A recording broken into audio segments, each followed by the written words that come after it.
द्वन्द्वातीतं गगनसदृशं तत्त्वमस्यम् एकं नित्यं विमलमचलं सर्वधी साक्षिभूतम् भावाधीतं त्रिगुणरहितं तद्गुरुं तं Namami.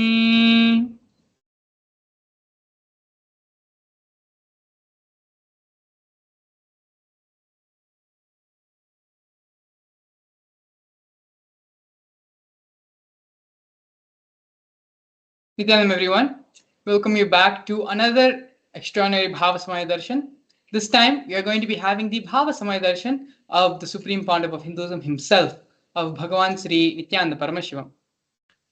So as we enter into today's program, we're going to be learning more and more about what exactly is Bhava Samadhi Darshan.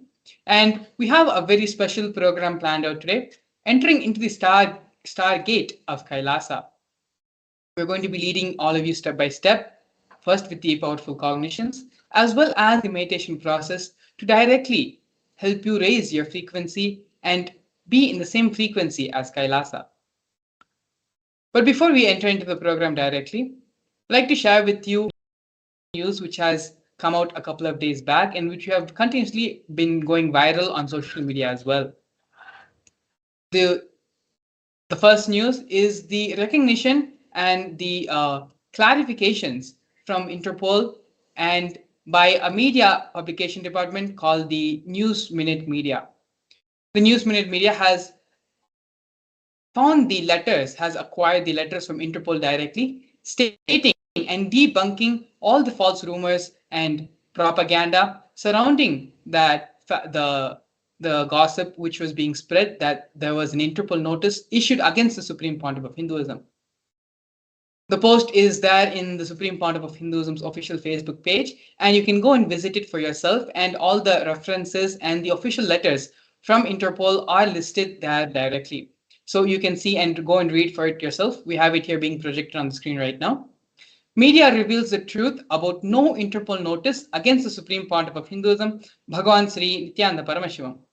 The Interpol has debunked the spate of disinformation in media of any Interpol notice or any diffusion against Bhagavan Sri Nithyananda Paramashivam in deference to the fact that he is the Supreme Pontiff of Hinduism and head of the state of the United States of Kailasa. The persecution of the Supreme Pontiff of Hinduism has been recognized by United Nations, international, and multiple countries. After baseless rumors spread about the Interpol notices being issued against the Supreme Pontiff of Hinduism, media like the News Minute have revealed the truth of no Interpol notice against the Supreme Pontiff of Hinduism, along with the clear evidence of letters directly from the Interpol on the same matter. So actually, if you scroll down, you can see the letters by Interpol being linked as a part of the document. Yes, as you can see here, both the letters, one in the year 2021 and one of recent 2022, both these letters given by the Interpol themselves, clarifying and debunking all the false rumors and false media claims that an Interpol notice has been issued against the Supreme Pontiff of Hinduism. You can go and read for all this information for yourself in the Facebook. This post is featured post, which means it will be at the very top of the Supreme Pontiff of Hinduism's Facebook page. You can go and read it there for yourself. The next exciting news which we have, which we want to share with all of you, and which has been being going viral all over the social media, is a recognition by the United Nations. United Nations has execution of the Supreme Pontiff of Hinduism, Bhagavan Sri Nithyananda Paramashivam, on Kailasa's Gurukuls and Kailasa's children and women. The report on the special rapporteur on the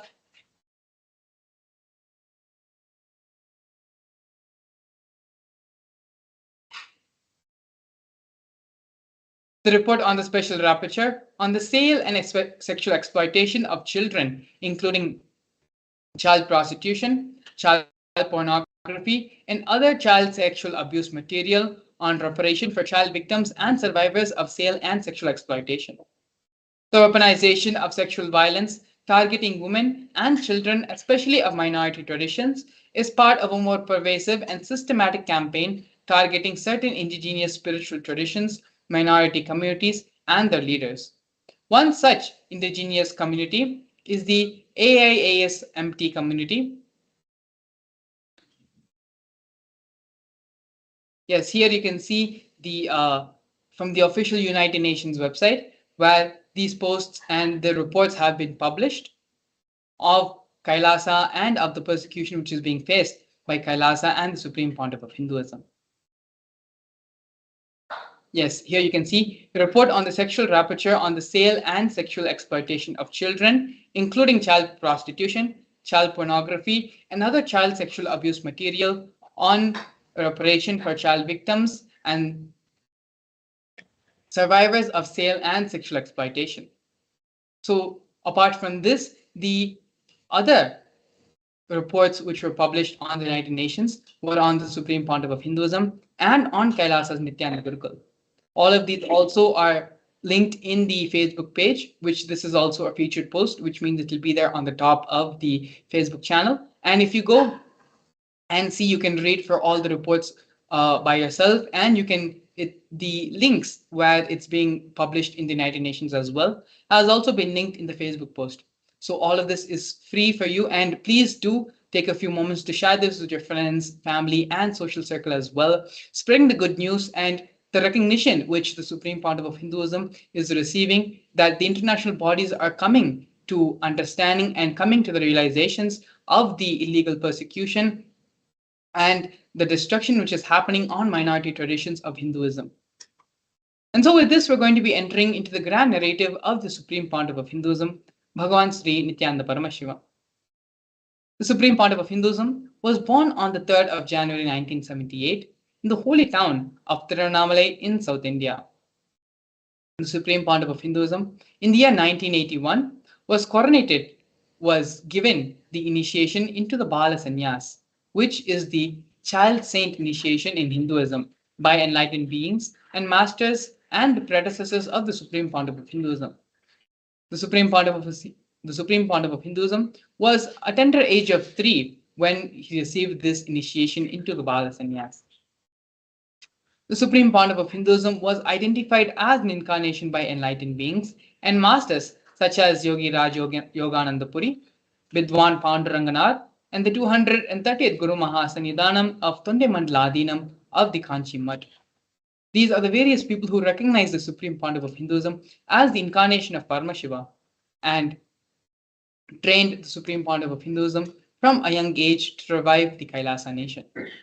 At the age of 16, the Supreme Pontiff of Hinduism was coronated as the successor of Arunachala Sarvangapeetham by his Vedanta guru, Mata Vibhudanandapuri, also lovingly called as Mataji Kuppammal. Here there is a conch, a kamandalu, the water pot, and the wooden staff being presented to the Supreme Pontiff of Hinduism, which are the traditional items which are passed down from guru to disciple as part of the induction as the successor into the lineage. You can see here in the photographs the Supreme Pontiff of Hinduism standing with Mata Vibhudananda Puri, as well as the coronation photo of the Supreme Pontiff of Hinduism being inducted as the successor of Arunachala Sarvangapeetham. We are now going to be looking at the early days in the mission of the Nityananda Sangha and the early days of the revival of Kailasa. Here we have leftmost a black and white photo of the Supreme Pontiff of Hinduism at a very young age building the first temple monastery complex of his guru, Mata Vibhudananda Puri, with his own bare hands, brick by brick, under the guidance of his gurus. Later in the years to come, in the year 2001, the Supreme Pontiff of Hinduism, after starting the public life, inaugurated and founded the first Adinam, the first temple monastery complex in Tiruchengodu, South India. This was a historic moment, and it happened on the 14th of April 2021. If you see on the photo in the left hand bottommost corner, the Supreme Pontiff of Hinduism in his own handwriting has annotated the event, the special occasion, the historic moment, and in his own handwriting, the noted down the date as well as the happening of the day. A year later, on the 4th of November, when the Supreme Pontiff of Hinduism was 24 years of age, the Supreme Pontiff of Hinduism established the Adi Kailasa Sarvangapeetham, the headquarters in South India. By the year 2004, when the Supreme Pontiff of Hinduism was 26 years of age, the Supreme Pontiff of Hinduism started conducting the mass living enlightenment initiation conventions all across the globe in various cities and countries around the world. These processes included taking people through powerful cleansing processes of the seven energy bodies. In the year 2005, at the age of 27, the Supreme Pontiff of Hinduism was welcomed with the proclamation message by the Mayor of St. Louis, Francis G. Slay.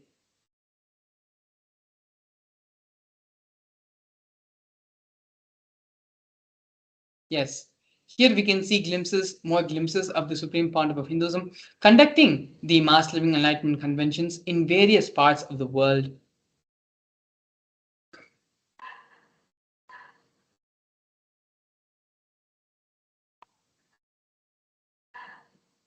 Here, during the Kumbh Mela festival, which is one of the world's largest celebrated festivals, the Supreme Pontiff of Hinduism is initiating thousands and thousands of people into the mass living enlightenment. To all those who had gathered, all those who had come and visited and was a part of the Kumbh Mela celebration, both in the years 2015 and 2016 in the Ujjain Kumbh Mela.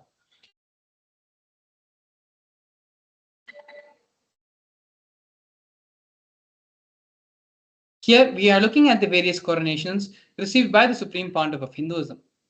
The first coronation the Supreme Pontiff of Hinduism received was at a very young age of 10, where the Supreme Pontiff of Hinduism was ordained as the 233rd Guru Mahasannidhanam of the Tonde Mandaladinam of Kanchi Kailasa Sarvagnapeetham.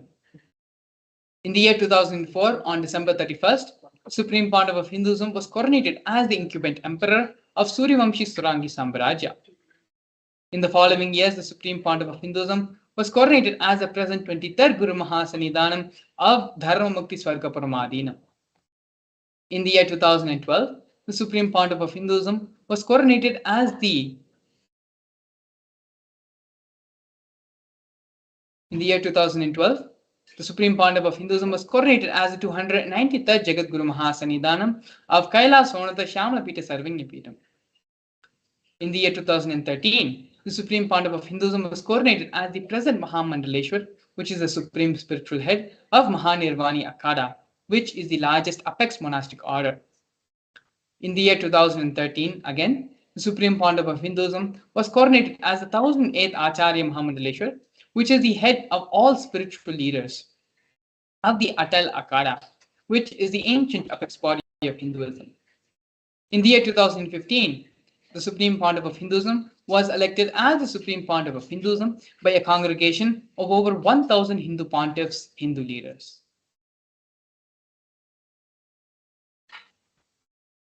Here we're going to be understanding more about the United States of Kailasa.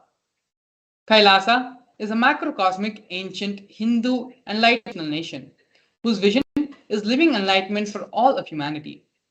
Kailasa's mission is to revive and share with today's world the practical applications of the greater sciences of authentic Hinduism, including Hindu cosmic physics, Hindu alchemy, Hindu cosmology, Hindu biology, Hindu mathematics, the power manifestation science, and other sciences as revived by the Supreme Pontiff of Hinduism. These sciences were once practiced freely in over 56 nations across the continent, but are now facing extinction due to the persecution which has happened over a millennium.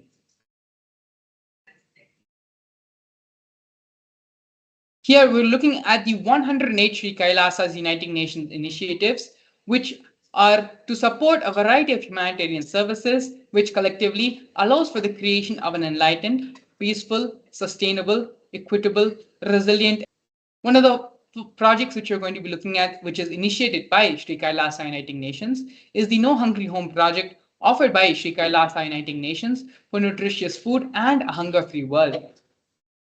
Over the past 27 years, Kailasa has served more than 1 billion meals.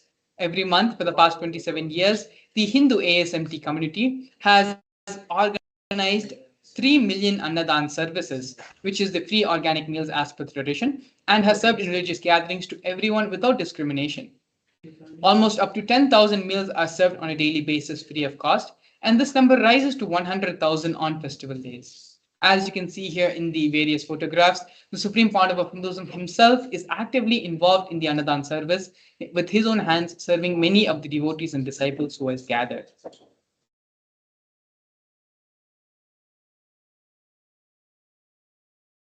Here, we're looking at Kailasa's protective and preventive COVID care centers offered by Sri Kailasa Uniting Nations for affordable and holistic health care. During the pandemic, a global catastrophe in which everyone in this planet was affected and suffered from, it was only the Supreme Pontiff of Hinduism who provided a safe haven for the whole of humanity, for the public to come and reside in the monastery, in the Supreme Pontiff of Hinduism's own monastery. Swamiji converted the monastery complexes into a multi-layer quarantine facility free for all people, regardless of any differences in age, gender, caste, creed, ethnicity, color, or socioeconomic status. Facilities like food, shelter, internet, and free medical care and services were provided for all residents for an indefinite amount of time. More than 30 million citizens followed Kailasa's 28-day spiritual regimen in the year 2020.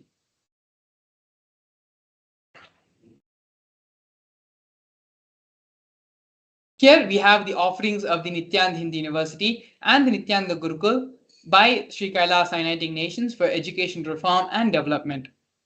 The Nithyananda Hindu University was established by the Supreme Pontiff of Hinduism and is the world's largest Hindu university. The Nithyananda Gurukul, which was inaugurated on the 2nd of October 2006, was inaugurated by the Supreme Pontiff of Hinduism, revival of the ancient Adi Shaivite Guru disciple education system, which is an authentic knowledge transmission system based on the principles of enlightenment. The Nithyananda Hindu University has more than 20 million enrollments, 7,000 free courses, and extended campuses in more than 150 different countries.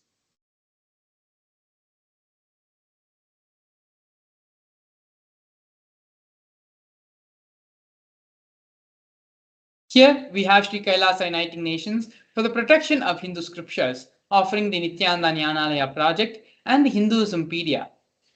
The Supreme Pontiff of Hinduism established the Nithyananda Hindu Jnanalaya project to collect and to preserve the 1 billion Hindu scriptures, while ensuring that knowledge is made accessible and shared free of cost to all, collecting and preserving 1 billion source books on Hinduism. The Kailasa's Hinduismpedia project was established by the Supreme Pontiff of Hinduism. The Supreme Pontiff of Hinduism has collected 15 terabyte of digital books and rare manuscripts from all 19 Sarvanya Peetams, ancient mutts, and ashrams. More than 1 million pages on Hinduism, a collection of 22,000 digital books, 1,000 e-textbooks, and 100,000 articles on various topics of Hinduism. Not only that, but the Supreme Pontiff of Hinduism himself has authored more than 1,000 books in 3 languages, which have been translated into 50 other different languages, has published more than 10,000 articles, and has given 10,000 hours of free discourses with a combined view of more than 1 billion.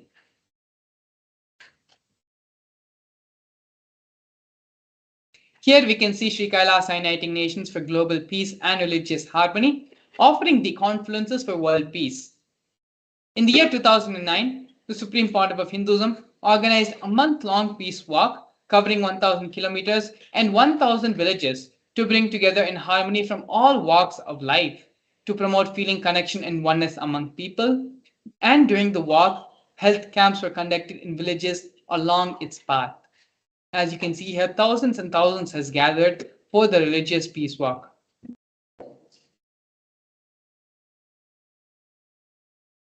Here we have women empowerment programs offered by Sri Kailasa Uniting Nations for feminine empowerment and gender equality.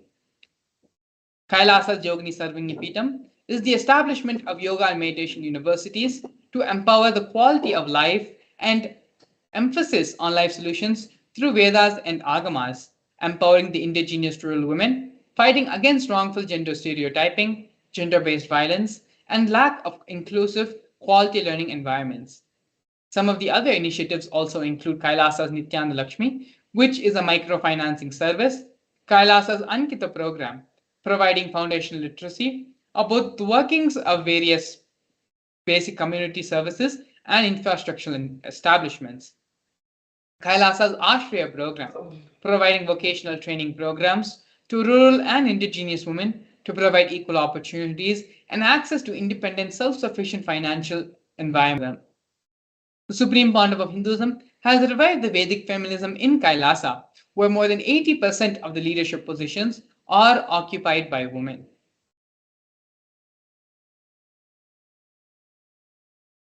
Here we have Sri Kailasa Uniting Nations for Yoga offering the Nithyananda Yoga. One of the many offerings in the Nithyananda Yoga are the Nithyananda Kriyas, which are 108 scientifically validated Kriyas revived by the Supreme Pontiff of Hinduism, specifically targeting the 108 major disorders and diseases such as diabetes, arthritis, blood pressure, rheumatism, and more. The Supreme Pontiff of Hinduism has also revived the ancient pole yoga, which is the Shivastambha yoga, and rope yoga, Kundalini Raju yoga, in which yogic asanas perform to create the yogic physiology, aligning it to the cosmic geometry that manifests superconscious powers. Not only that, but the Supreme Pontiff of Hinduism has also been awarded 2 Guinness World Records for the largest rope yoga, Kundalini Raju yoga, and largest pole yoga, Shivastambha yoga classes, bringing worldwide attention to these extraordinary forms of yoga. These Guinness World Records were awarded to the Supreme Pontiff of Hinduism on the 30th of September and 3rd of October, respectively.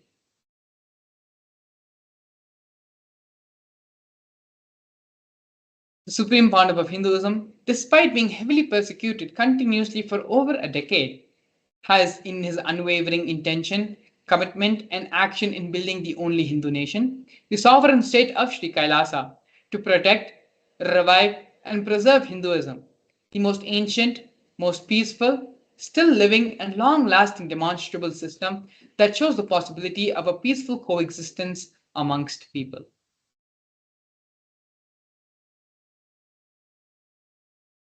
Here we are witnessing one of the most historic moments in the history of the Kailasa nation. Kailasa, the first nation of Hindus led by the Supreme Pontiff of Hinduism, Bhagavan Sri Nithyananda Paramashivam, spoke on behalf of the 2 billion global Hindu diaspora at the 14th session of the United Nations Forum on Minority Issues. A significant in the history of Hindus and the sovereign state of Sri Kailasa happened on the 2nd of December 2021. His Excellency Sri Nityamoksha Priyananda, Ambassador Extraordinary and Plenipotentiary of Kailasa, represented the persecution of Hindus at the 14th session of the United Nations Forum on Minority Issues. The theme of the forum was conflict prevention and the protection of human rights of minorities. This was the first time the plight of persecuted Hindu minorities was represented in the United Nations. The ongoing, systematic, generational attacks on Hindu indigenous traditions part of the meeting.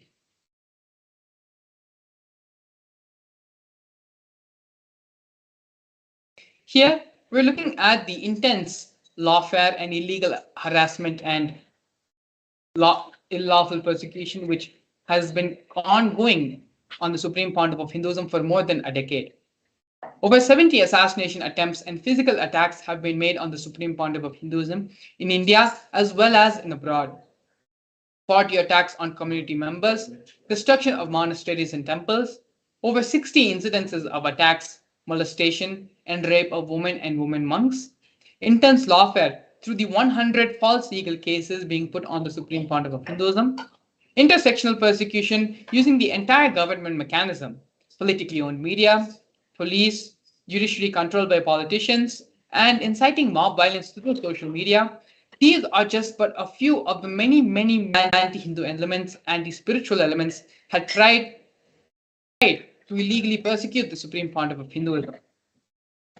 The Supreme Pontiff of Hinduism, unwavering and with his commitment and sacrifice for all of us, for all us Hindus and for the rest of humanity as well, has built and created the Hindu nation, Kailasa, establishing a peaceful place where Hindus can live and practice authentic Hinduism.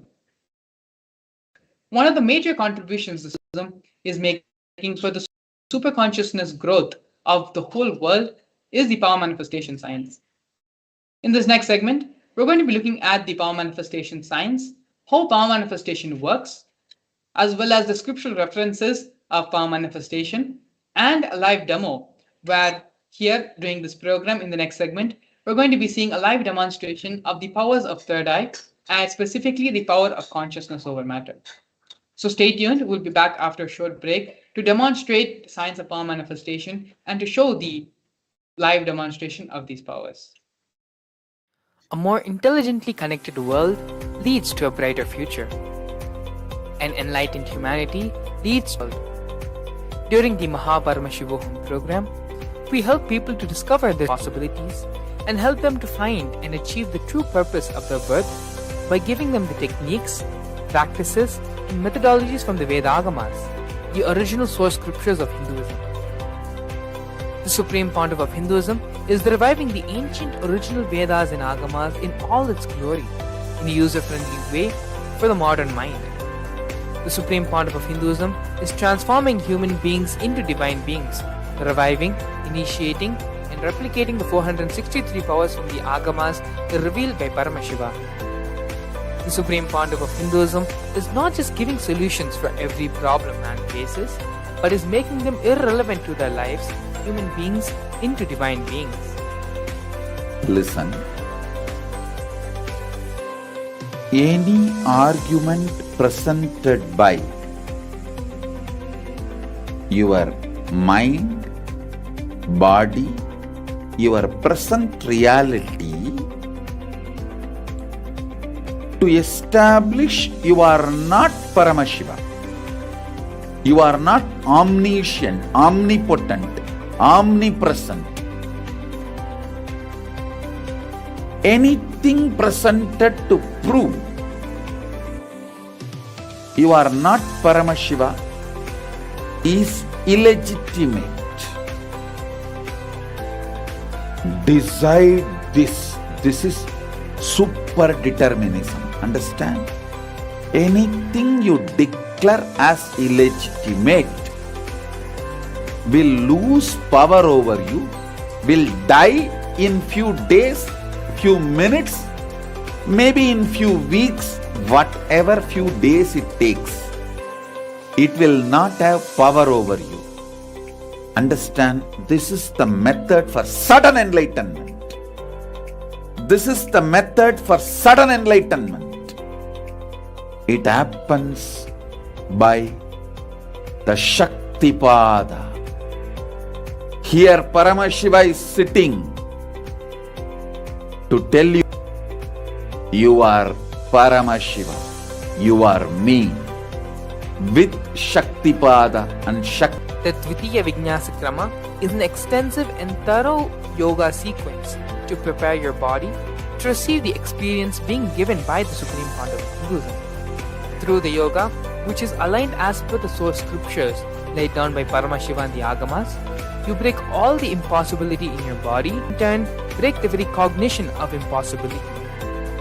The program beyond your human frame and limiting human ideas, which prevents you from living your highest possibility. I will reach you wherever you are, whichever corner of the world you may be. I will reach you with enlightenment. Again I tell you, I am not here to prove I am God, I am here to prove you are God.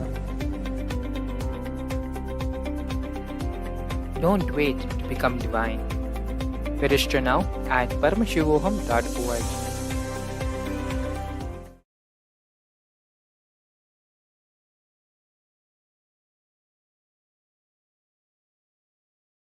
Nithyanandam to all the viewers watching us live on our social media platforms to this very powerful and beautiful session on the power manifestation science.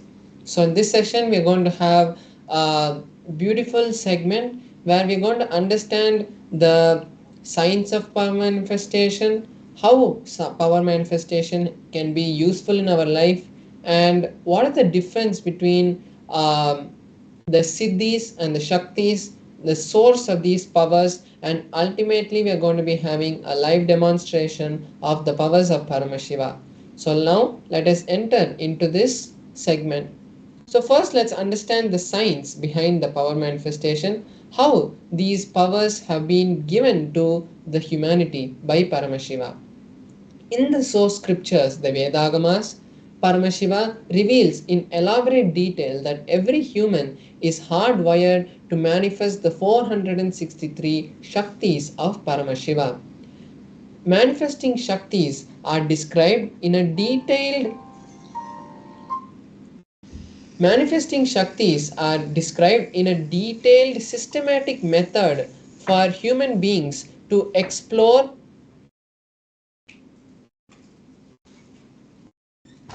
the various possibilities that have been given to us by Paramashiva. Shaktis manifest from the fundamental cognition that you are Paramashiva and not the cognition that you are a human that you need to reach Paramashiva. So now we are going to be seeing the difference between the Shaktis and the Siddhis.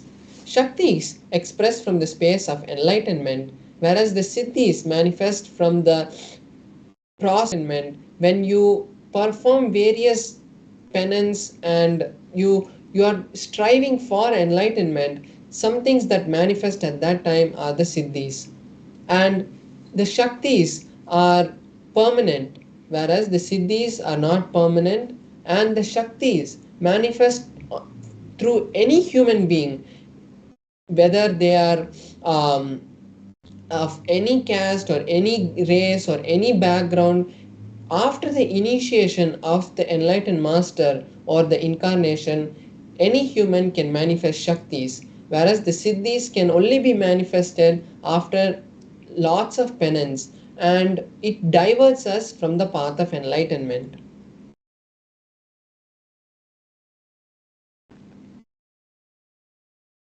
So now we're going to be seeing the 4 ways, the 4 methods that are used to validate, foolproof, and which are used to verify that these powers manifest from the ultimate space of enlightenment. So there is the Shastra Pramana, which is the source scriptures, the revelations from Paramashiva directly, like the Vedas and the Agamas, and any other scriptures that have been revealed directly by Paramashiva, like the Vijnana Bhairava Tantra, Guru Gita, and all of these scriptures which have been directly revealed by Paramashiva are the Vedagamas, are the source scriptures. Then we have the Apta Pramana, which is the experiences of the various rishis, incarnations, and the enlightened masters who have come even as recent as Satya Sai Baba or Maharishi Mahesh Yogi, and all these great beings who have walked this planet and taught humanity that there is a science behind becoming Paramashiva.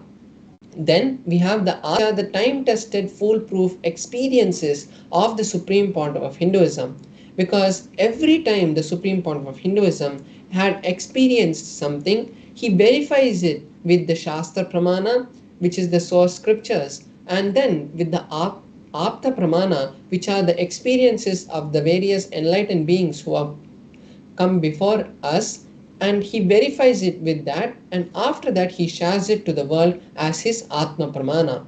Then there's the Pratyaksha Pramana, which is the scientific study on these powers. So now we are going to be seeing who's the source and from where do these Shaktis manifest. These Shaktis manifest from the source of Paramashiva. Paramashiva is the primordial divinity in Hinduism, the ultimate reality, cause, pervading everything, unchanged beyond time and space, and he is the fundamental base of the manifest and the unmanifest, and he creates this whole cosmos through the 5 actions of the Panchakritya, which is the sustenance, which is the creation, sustenance, rejuvenation, pulling out of delusion and liberation. Next is the ultimate truth about the Shaktis, which is when a powerful cognition is understood and which is settled inside us, that time it manifests through any human as the Shaktis. Now we are going to be seeing this detailed references for each of the Pramanas. So first the Shastra Pramana for the power of the third eye, which is the is from the Vijnana Bhairava Tantra. The third eye is not just a third eye which we use to read through the blindfold, but the third eye is the center of the will, and it is the center where Paramashiva resides and creates this whole reality for us. And the Shastra Pramana is from the Vijnana Bhairava Tantra, the 34th Sutra. And in this verse, Paramashiva says, Kapala antarmano nyasa tishtan milita lochanaha kramena manaso dhadyat lakshayet lakshyamuttamam. The translation is, by having the mind fixed on the inner space with the crown inside the crown center and sitting stably without any movement, having the eyes in succession to the third eye, by that stability of the mind and the inner space, one has the vision of the ultimate goal, Lakshyam, and is able to see any object or place beyond the sight, and he attains oneness with the source, Paramashiva. So here we can see how Paramashiva is telling us that when the third eye manifests, they have the ultimate oneness with Paramashiva. Next is the Apta Pramana, the experiences of various incarnations, enlightened masters who have come before us. So here the Apta Pramana is from the Mahabharata, and in the Mahabharata, the Bhagavad Gita, where Bhagavan Shri Krishna initiates Arjuna into the science of the third eye. So Arjuna had asked Bhagavan Shri Krishna that he wanted to see the cosmic form of Bhagavan Shri Krishna. And at that time, Bhagavan Shri Krishna had initiated Arjuna into the third eye, because Bhagavan Shri Krishna says, you cannot see my cosmic form with these physical eyes of yours. Therefore, I initiate you into the third eye, and through that eyes you can have the cosmic form of mine. So this is the direct translation of the 8th verse of the 11th chapter of the Bhagavad Gita. And after this initiation, Bhagavan Shri Krishna reveals the ultimate Vishwarupa Darshana, and Arjuna is able to see that and gives a detailed description in a very poetic meter and sings the glory of Bhagavan Shri Krishna. Then we have the Atma Pramana, the experience of the Supreme Pandava of Hinduism. So in his own words, the Supreme Pandava of Hinduism says, the first experience that I was able to see everything around me, above me, below me, the whole 360 degrees and the 10 directions. Not only to see, I was able to feel that everything was me. So this is his direct experience, which is exactly matching with the Shastra Pramana. Next we have the Pratyaksha Pramana, which is the scientific study on the third eye. So here we can see the Supreme Pandava of Hinduism itself undergoing the positron emission tomography test, where they are measuring the activity that is happening in the brain. And then when the Supreme Pandava of Hinduism had opened his third eye, the machine had given readings which showed high amount of energy in the frontal lobe, where the third eye is, where we depict the third eye. And this same readings have been replicated in all the balasans and the yogis who have also undergone these kind of brain scans. Yes, thank you so much, Paramesha Maharaj. We are going to be now looking at the next Shastra Pramana. So Paramesha Maharaj is going to be doing the power of consciousness over matter, demonstrating the power with the grace and blessings of the Supreme Pandava of Hinduism. So I'll just quickly go over the Shastra Pramana for this power of consciousness over matter.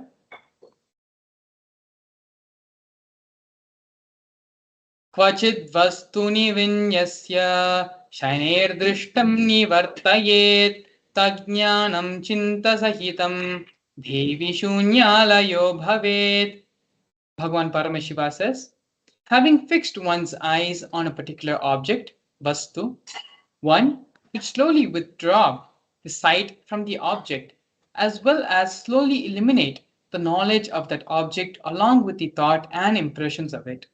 Then, O Devi, one abides in Shunya, the state where there is nothing other than this exists, which is the state of the all inclusiveness of infinity. So, this is the Shastra Pramana of the power of consciousness over matter.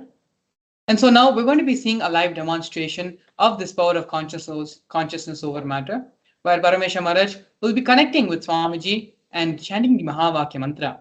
And through this power of feeling connection or of oneness, being in oneness with the avatar, with the master, Paramesha Maharaj is going to manifest this power now.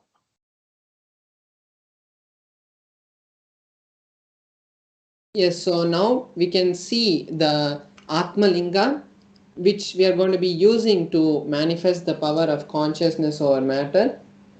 And we can also see a tissue paper, which I'll be showing you in a minute how we'll be using it. And you can also see my hand here, so that there is no kind of any object which can be used to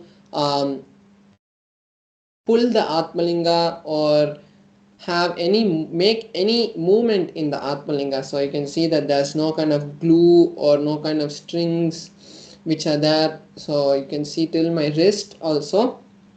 And now I'm going to be placing the Atmalinga on my hand. And here we have this tissue paper. So why I had this tissue paper was so that you can see it's just a blank tissue paper and there is nothing inside this tissue paper. So I'm just folding it, and now I'm placing the Atmalinga on my hand, and as I rotate this tissue paper all around the Atmalinga, you can see that there is no movement which is being caused by the by the tissue paper. Even when the tissue paper is moving around, you can see that there is no movement. So you can be assured that there's no kind of strings or anything that is tied to the Atmalinga also. So now I'll be chanting the Mahavakya, and even when the manifestation is happening, I'll be again showing to you that there is nothing which is tied next to the Atmalinga. And this is the best time we can take to create any reality in our life, because when we connect with Paramashiva, we are creating the space for Paramashiva to flow through us. And when we create a space for Paramashiva to flow through us, we are literally creating all the realities that we want. Because Paramashiva is the one who creates this whole cosmos. And when we are in oneness with him, automatically he starts flowing through us and the creation manifests. This whole cosmos is created by Paramashiva. And when we are in oneness with him, that energy starts to flow through us. Because every second we are creating this whole thing, the whole cosmos that we are seeing around us, this whole space that we are seeing around us. Because science proves that every molecule, every atom is 99.999% of space, and only that 0.0001% is matter. So to create this whole surroundings that we see, it is the direct flow of Paramashiva. But because we are put in delusion, we put our own self in delusion, we start to believe that this whole thing is a hard existence. So when we allow Paramashiva to flow through us, we can really allow that energy which flows through us continuously to be focused on the goals that we want to create. Because those goals become Paramashiva's goals, and Shiva's Sankalpam becomes Mama Sankalpam. So from that same space, we can now enter into the manifestation. You can also manifest the same power with me. I will be entangling with you. And when you manifest with the initiated disciples of Paramashiva, automatically we are creating a space for the direct flow of Paramashiva to happen. So now I'll be chanting the Mahavakya, and all the viewers can also join along with me, and let's enter into the manifestation. Om Nithyananda Paramashivoham.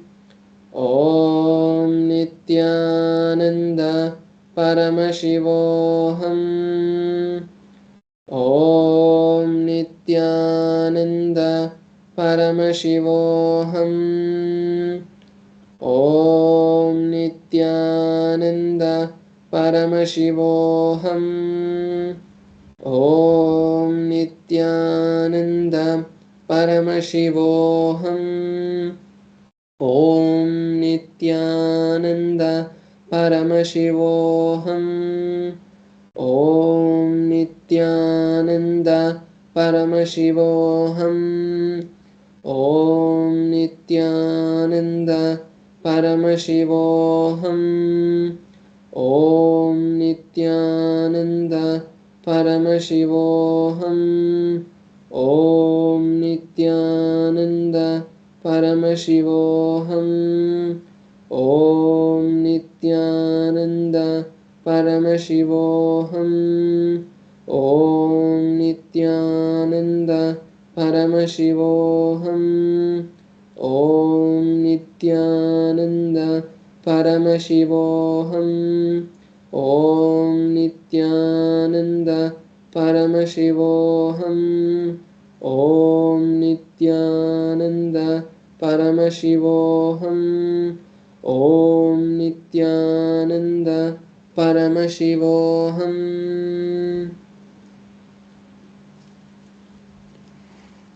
So now we have seen the beautiful manifestation of the Atmalinga rolling. So much, Paramesha Maharaj. That is such a beautiful demonstration where just by connecting with Swamiji, by chanting the Mahavakya mantra, Paramesha Maharaj, being in the space of oneness with the Supreme Pontiff of Hinduism, with Swamiji, was able to make his will and become one with the Atmalinga.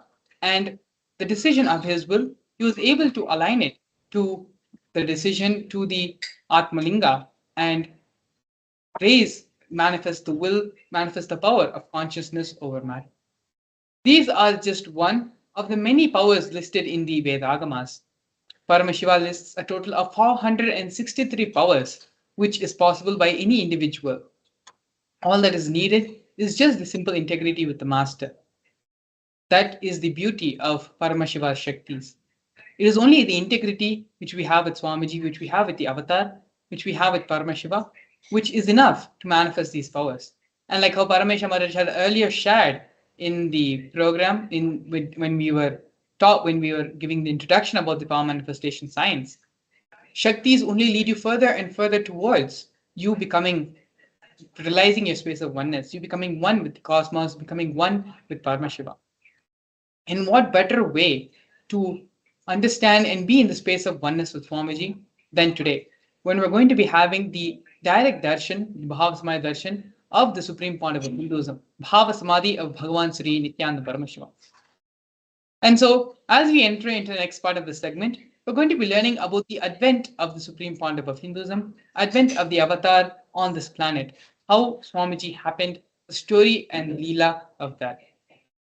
After that, it's going to be followed by a simple meditation process to allow us, to help us and raise our frequency to that of Swamiji and open ourselves up so that we can have the full benefit of the Bhava Samadhi Darshan. As we enter into this video, we request all the viewers, all our participants to sit straight, have your head, neck, and spine in a straight line. Move from the space of hearing to listening. When we hear, we are not in listening. It is only in the space of listening our being opens up, and whatever we cognize, whatever input is given to us at that moment becomes part of our being. It becomes part of our cognition. And so now, as we enter into the satsang, let us all move from the space of hearing to listening so that we can imbibe completely. Please take a few minutes if you need to Close the door, get rid of all other distractions, and just sit in the deep space of listening with restful awareness as we enter into the satsang.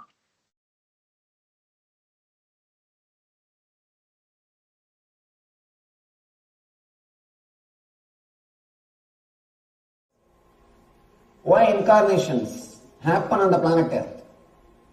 Ramakrishna says beautifully. There was a big, beautiful garden with so many trees, with so many variety of flowers, with so many variety of fruits. 3 friends were walking near the garden. There was a big wall. One friend climbed that wall, saw the garden. Oh God, such a beautiful garden. He just jumped inside the garden and started enjoying. The second guy climbed the wall and saw the garden. He felt so beautiful, but he had a little bit of courtesy. He turned and said, "My dear friend," the friend who is below, he said, "My dear friend, there is a beautiful garden. Come, I am going." He jumped and started enjoying the garden. The third guy, he climbed the wall. He saw the beautiful garden and he saw his 2 friends enjoying, and he understood the joy and the bliss which they are enjoying. Then he decided, no, I will go down and tell all my people there is such a beautiful garden, and I will bring them all, make them enjoy this garden. The man who comes down is incarnation. The man who descends from the divine is incarnation. The person who comes back to the planet Earth to tell you about the divinity, to make you realize what he experienced, he is called incarnation. Scientist is a person who creates a formula to understand the things of the outer world. For example, Newton saw something happening in his garden. He saw the apple falling from a tree. Suddenly some understanding came to him. He understood something. Why this is falling? What is happening? Why it should not go up? Why it is coming down?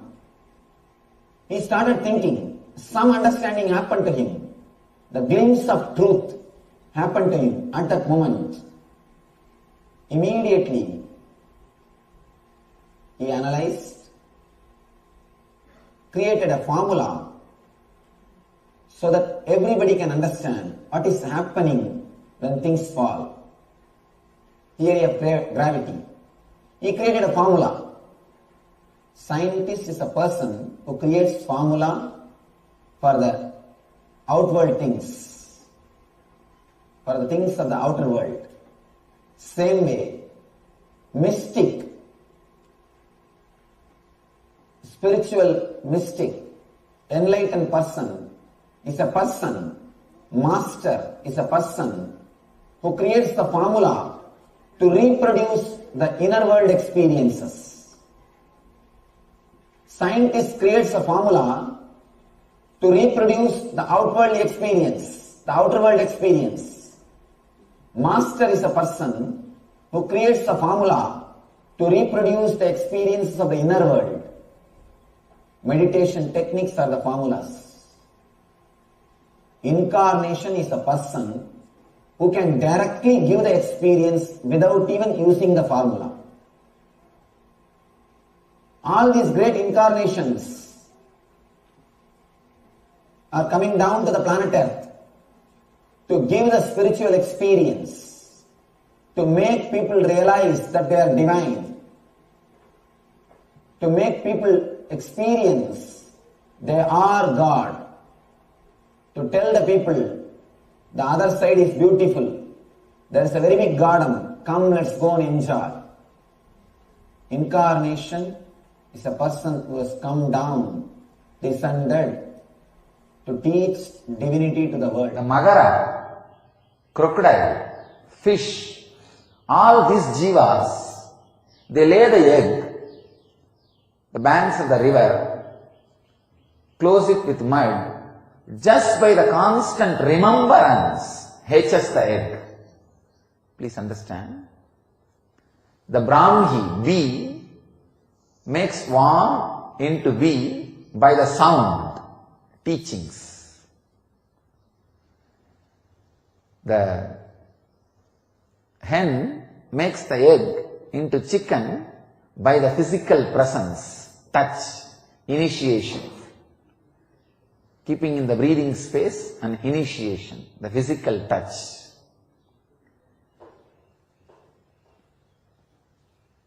Magara, crocodile, tortoise, fish, all of them hatch the egg and make the egg into fish or crocodile or tortoise just by remembrance.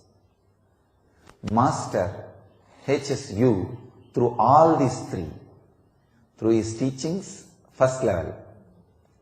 Through the initiation, second level. Through constant remembrance of you, wherever you are, he hatches you into a new being. He makes you into very his self. First, the words, teachings, then the touch, sparsha, initiation, then wherever you are, because constantly you are connected to him, how you remember him, he goes on remembering you. I can see very clearly. Millions of people are living inside this body. Whoever is remembering, they are all living inside this body. Each cell is responding independently to all the people who are remembering this body. That is why the enlightened beings, the incarnations, will be available in the form of Divya Sarira, leave the body. When they give initiation to a disciple, they take a vow. Till you become enlightened, I will be available to you, even if I leave the body. That is why when the masters leave the body, their Divya Sarira will be available in Aksharadama, means the imperishable space. Aksharadama is the gateway of Kshara and Akshara, perishable and non-perishable. It is the gateway of form and formlessness. It is the gateway of water is formless, ice is form. So where both of them are touching, that is the space called Aksharadama. We call it Shambhala. All enlightened beings, all incarnations, till all their disciples achieve enlightenment, reside in Aksharadama, in the form of Divya Sarira. Their Divya Sarira is available. And I will reveal three important words and the truths. First word, natural selection. Second word, artificial selection. Third word, conscious selection. Let me expand on this truth. In the evolution of life, fish becoming tortoise is conscious selection in the DNA process. Listen carefully. In the DNA process, consciousness goes through a natural selection process. Maybe I can use a better word, conscious natural selection. The consciousness of the fish, through the natural selection process, evolves in its DNA through various mutation. Understand, no DNA mutation is an accident. It is surely for the sake of better way of existence. By the very tendency of the consciousness is expansion, survival and expansion, living and enriching. The very DNA's programming is integrity, authenticity, responsibility, enriching. It is integrated to its existence and authentic to its experience of identity, I, and it takes responsibility for further expansion, enriching. Because of the fundamental quality of the consciousness, consciousness goes through a natural in the DNA mutation. And fish becoming tortoise is an example for this conscious natural selection process. Second, conscious artificial selection. Example for this is human beings breeding various types of dogs, various breeds and varieties of dogs. First,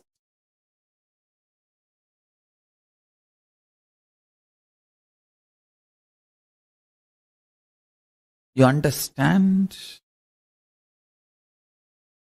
the dog's fear, greed, and intervene artificially in its natural flow of life, and through the external intervention you start breeding various varieties based on your needs. Dog breeding is conscious artificial selection process. That's an example. Third, beyond these two, something called conscious selection process. You, human being, consciously choosing consciousness as the foundation of your very existence and liberating yourself, enlightening yourself. Moksha and Jivan Mukti, becoming the reality of your existence, is conscious selection process. Understand?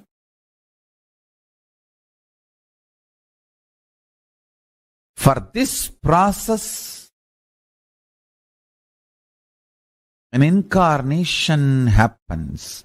Incarnation happens to make the human being's DNA understand the conscious selection is possible and it is good. Bringing that great news to the humanity is the responsibility of an incarnation, avatar. Avatars happen for this vision. Listen carefully. For your DNA to choose consciousness and will persistence as a way for evolution, to do the conscious selection, your DNA need to be introduced to its higher possibility. If your DNA decides to do conscious selection and decides to evolve its DNA through the mutation, through will persistence, where it is going to land, what it is going to achieve, your DNA need to be told about the end result. An incarnation happens to inspire your DNA to go through the conscious selection process. Understand? Today's subject for the webinar, happening of the avatar. Let me explain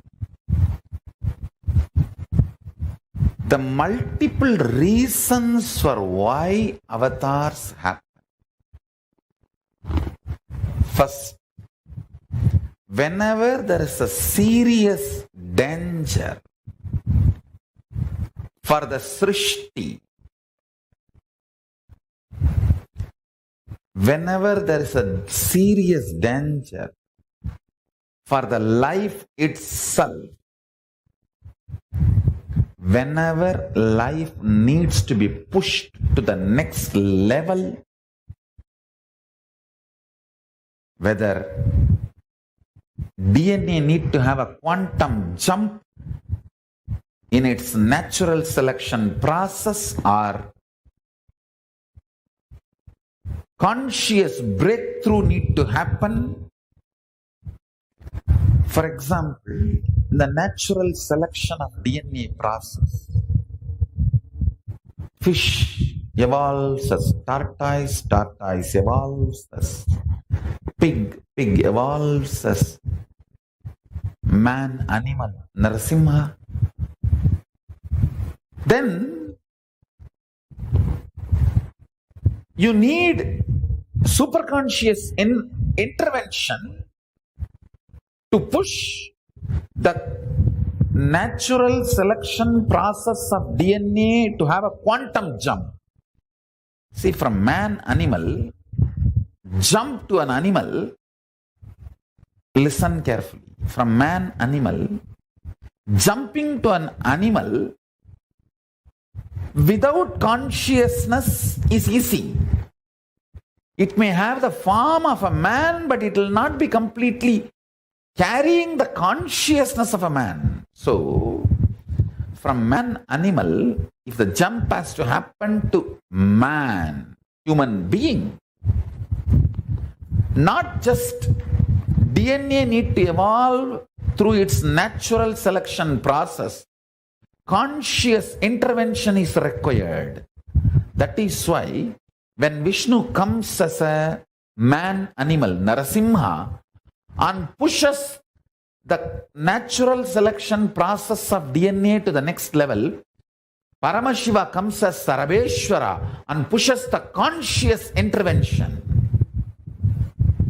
and takes the whole thing to the next level, human being. Every time when Vishnu comes as incarnation to give a natural selection breakthrough of a DNA, a quantum jump, Vishnu comes and gives a breakthrough in the natural selection DNA process.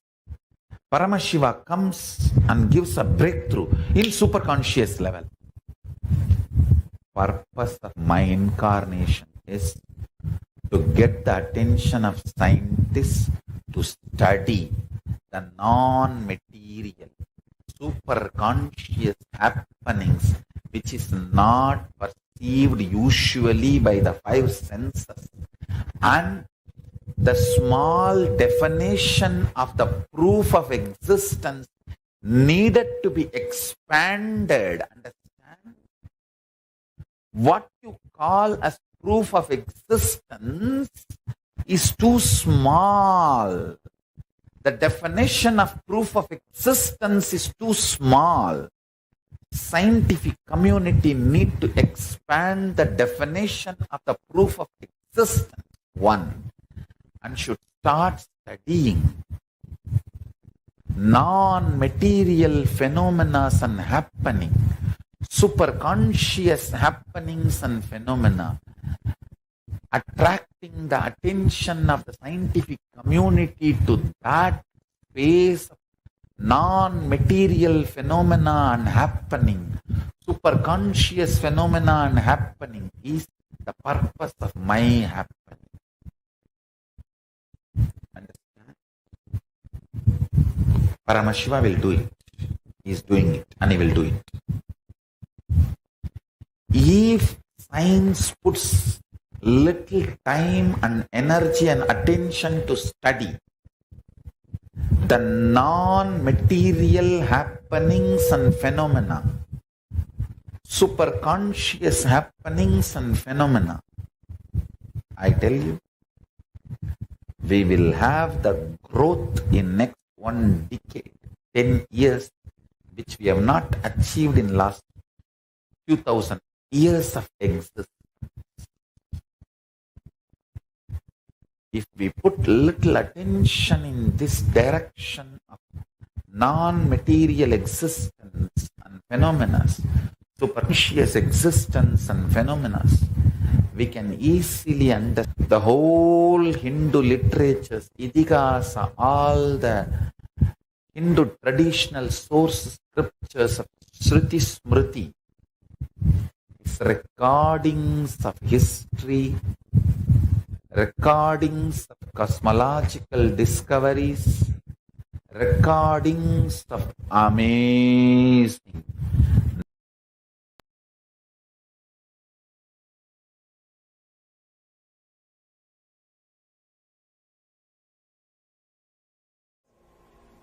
why incarnations happen on the planet Earth. Ramakrishna says beautifully, there was a big, beautiful garden with so many trees, with so many variety of flowers, with so many variety of fruits. 3 friends were walking near the garden. There was a big wall.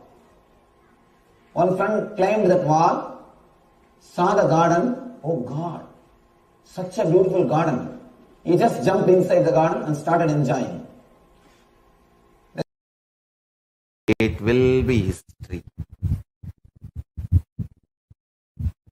I will make sure the scientific community's attention is drawn to study non-material phenomena and happenings. And I will make sure science expands its definition of proof of existence from the mediocre definition which we are having. Anything can be perceived commonly. Understand? This scale of proof of this scale called proof, this scale used as a proof for any existence itself is mediocre. The scale needs to be upgraded to the reality, and scientific community should start studying the phenomena and happenings of the reality, superconscious. Then whatever I am revealing, you will understand very scientifically, and science will catch up with whatever is revealed in Hindu source books, Shastra Pramanas, Shruti and Smriti. At least let few thousand kids learn this power manifestation science, and not only they manifesting, I will train them to initiate others manifesting. So let few thousand Nithyanandas be reproduced before it is too late. Before it is too late. Let us reproduce few thousand Nithyananda, where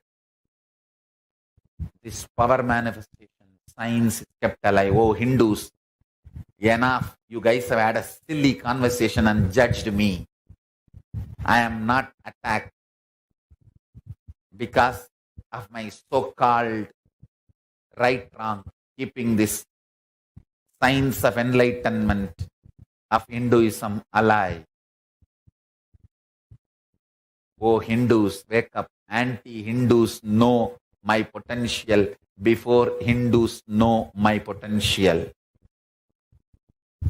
The purpose of happening of the avatar this time is to revive Sanatana Hindu Dharma and get its spiritual legitimacy, religious legitimacy, social legitimacy, cultural legitimacy, economic legitimacy, literary legitimacy, judicial legitimacy, and political legitimacy of Sanatana Hindu Dharma. I'll do it. Let's all make it happen. Thank you so much, Swamiji.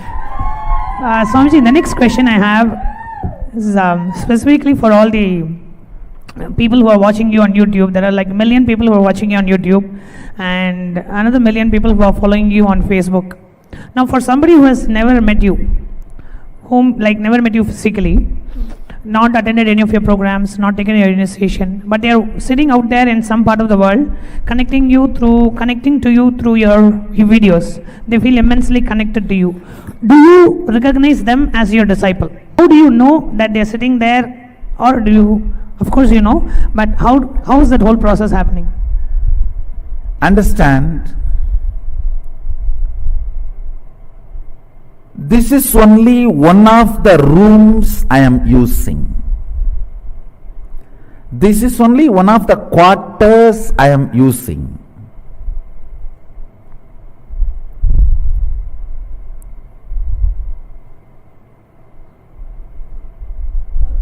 Just like Bangalore Adhinam as one of my quarters and many other Adhinams as my quarters, as on now I am using only Bangalore Adhinam quarters, does not mean that is only mine. All the other Adhinam quarters is also mine. Same way, this body which I am using is only one of my quarters. When you say, people who have not met me physically, but listening to my discourses, watching and feeling connected, understand, discipleship is not restricted just to this body. In multiple planes, I exist. In multiple planes, I operate.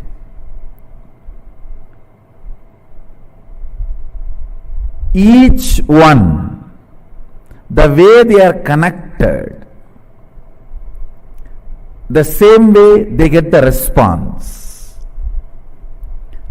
Just few days before I declared, now people are going to have darshan and vision in their dreams. Like they will have the vision, darshan of me appearing and blessing them and showering gold coins and diamonds, or showering them with wealth. When they wake up and see, really they will see all around on their bed literally the gold coins and diamond, whatever has been blessed in the dream state in the real. And you will see in next few days people putting this kind of experiences and blessings in the Facebook. You will see these happenings, the mystery, the mystical happenings are all not restricted only to this body. I should say that this is one of the body I am using. To relate with all of them, there are some more bodies which are being used, and I should say that there is an automatic 911. Whoever calls from wherever, they get the response, and it is not necessary all that information should be known to this body and mind, but whenever needed, this body and mind gets those informations.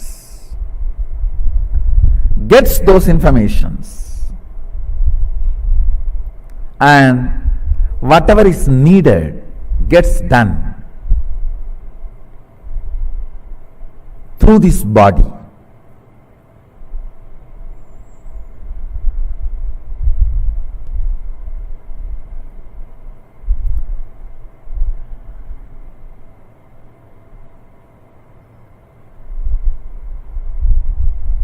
It is such a intense subject.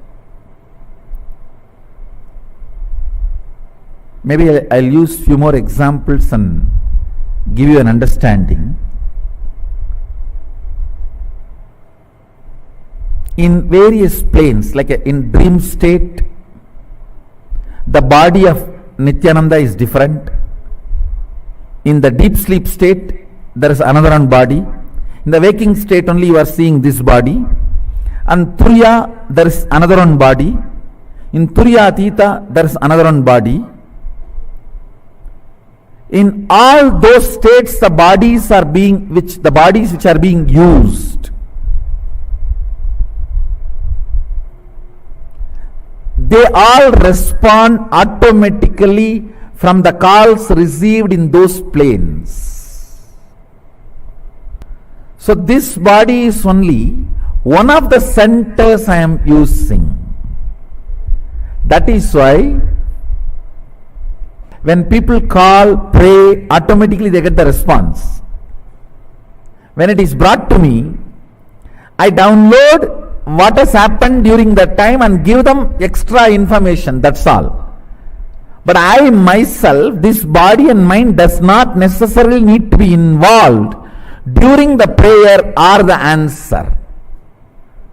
Action and response happens without even this body and mind knowing or getting involved. So wherever you are, understand, and you are calling this form, this name, feeling connected, immediately Sadashiva responds. Understand, this form and the name is the gift to the universe by Sadashiva. I am also enjoying it like you are all enjoying it.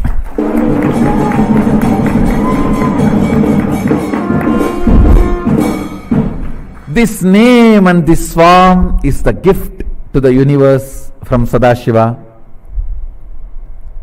Just like you all enjoy, I am also enjoying it. Paramashiva's direct and very important message. Listen intensely, sincerely, carefully, and assimilate. Recognizing my identity as Paramashiva, me as manifestation of Paramashiva, especially the exclusive relationship you have over me. The exclusivity is the right you gain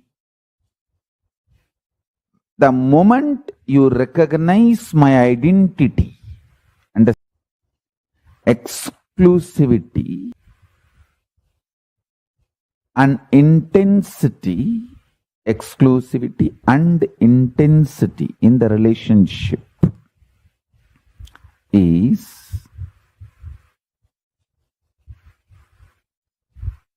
the right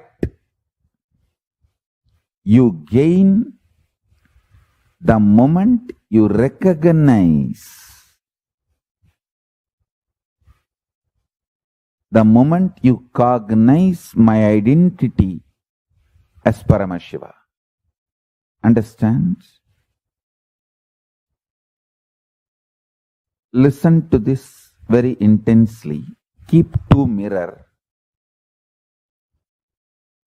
Sit in such a way in one mirror, your face will reflect. In another mirror, this world, naturally the world only will reflect. Maybe you can sit next to the window, keeping the mirror, showing the sky. Listen. In reality,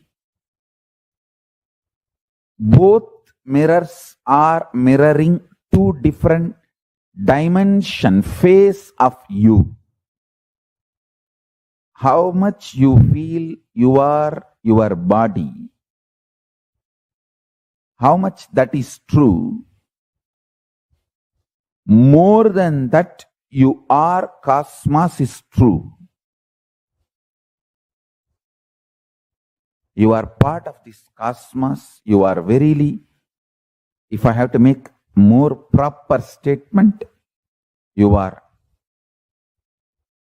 verily the core and source of this cosmos consciousness. See, just like Paramashiva has 25 faces, you experiencing your body as you is one face of you. You experiencing your mind, emotions as you is one face of you. You experiencing your deep sleep state is one face of you. You knowing this whole cosmos is you is one face of you.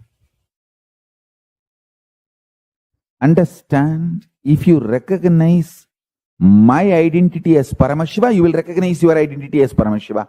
If you recognize your identity as Paramashiva, one of the face of you is Paramashiva, you will simply recognize, I am Paramashiva. In these two, any weapons, you won the game. Life is all about that. That's all.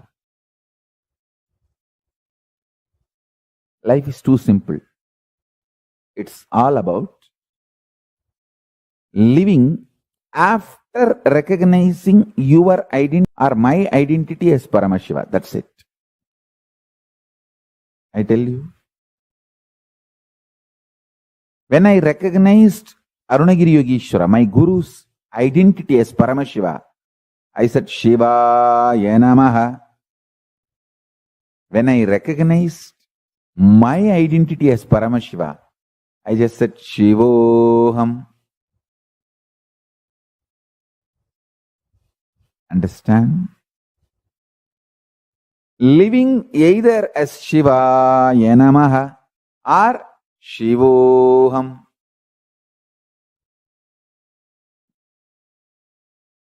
Both are okay, but this is life.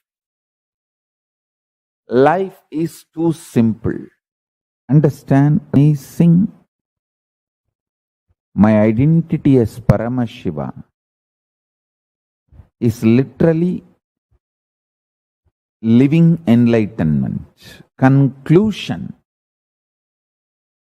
completion of your fulfillment. You achieve fulfillment, you start living fulfillment, enlightenment, the moment you recognize my identity. Understand? When you recognize my identity, you recognize your Ishwaratva. The Ishwaratva starts oozing out of you when you recognize the Ishwaratva oozing out of me. But the good news is, anyone recognizes my identity is going to just walk around as superconscious mutants. I tell you, the best lifestyle is conscious communities, Kailasas. See, you don't have to give up the comfort of your home and your personal space, privacy of your home, but create conscious communities, e-Kailasas. Like have your own home, but gather once in a while for doing yoga together, puja together in Zoom. You don't even need to gather physically. In Zoom, online. E-Kailasas. Just gather and do yoga, do Vakyart Sadas, do puja together, do power manifestation. That's all. This is the best lifestyle. Just liberate more and more people from conscious slavery. Abolish conscious slavery. Recognize my identity deeper and deeper and deeper. As Paramashiva, you will recognize your identity deeper and deeper and deeper as Paramashiva, and you will experience the exclusive relationship we both have. That's all is the essence of enlightenment. You will just manifest the state, space, powers, being, superconsciousness. Kailasa.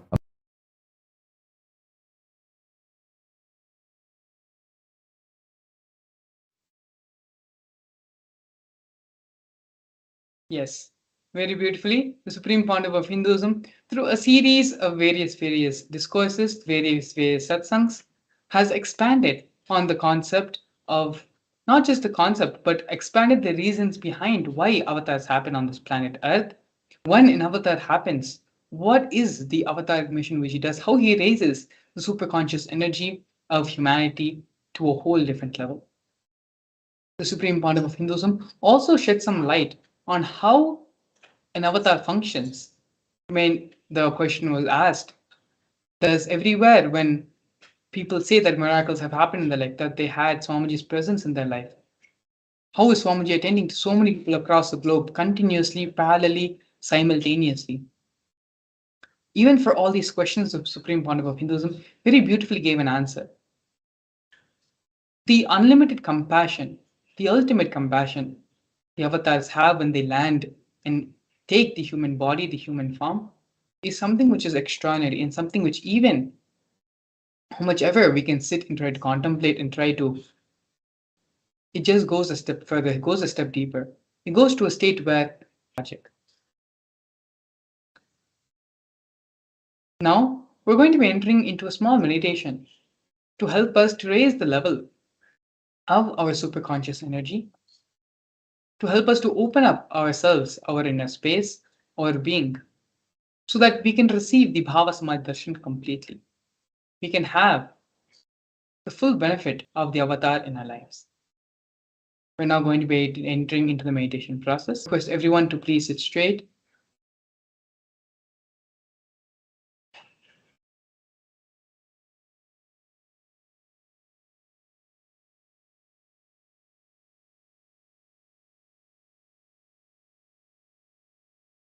This meditation will be a guided meditation.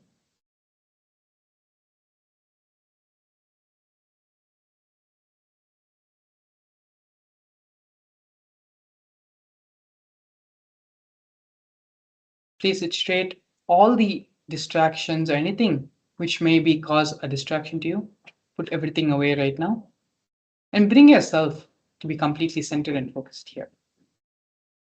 This process will allow us to pass through the Stargate and into Kailasa.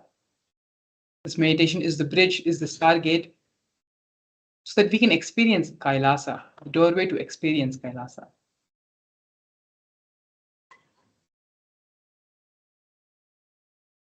Take a few minutes. If you need to use the bathroom, go use the bathroom, come back, settle down.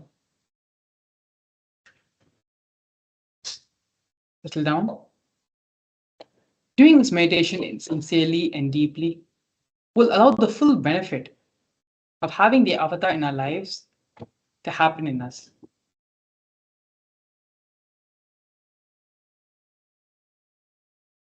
Once you've all settled down, let us now enter into the meditation.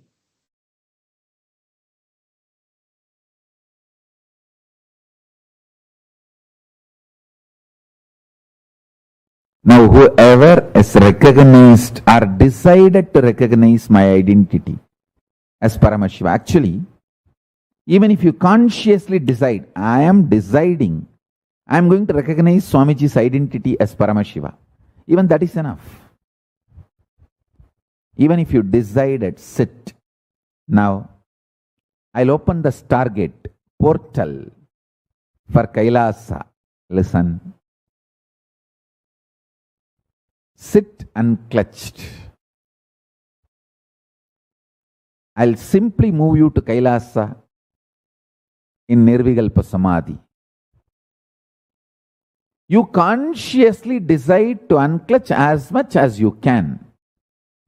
I'll do the rest of the job. You consciously unclutching is just putting the seat belt. Put your seat belt, relax. I'll fly you to Kailasa.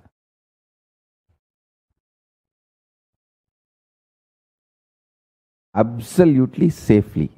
See, Paramashiva sits in Nirvikalpa Samadhi in Kailasa. Parandama sits in Badrigashram. In India, there is a place called Badrinath Temple, Badrigashram.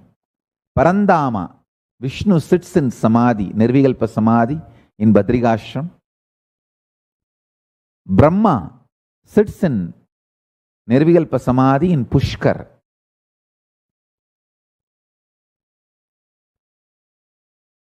All of them sit in absolute Nirvikalpa Samadhi and bless devotees. Now, you just unclutch as much as you can. That's all.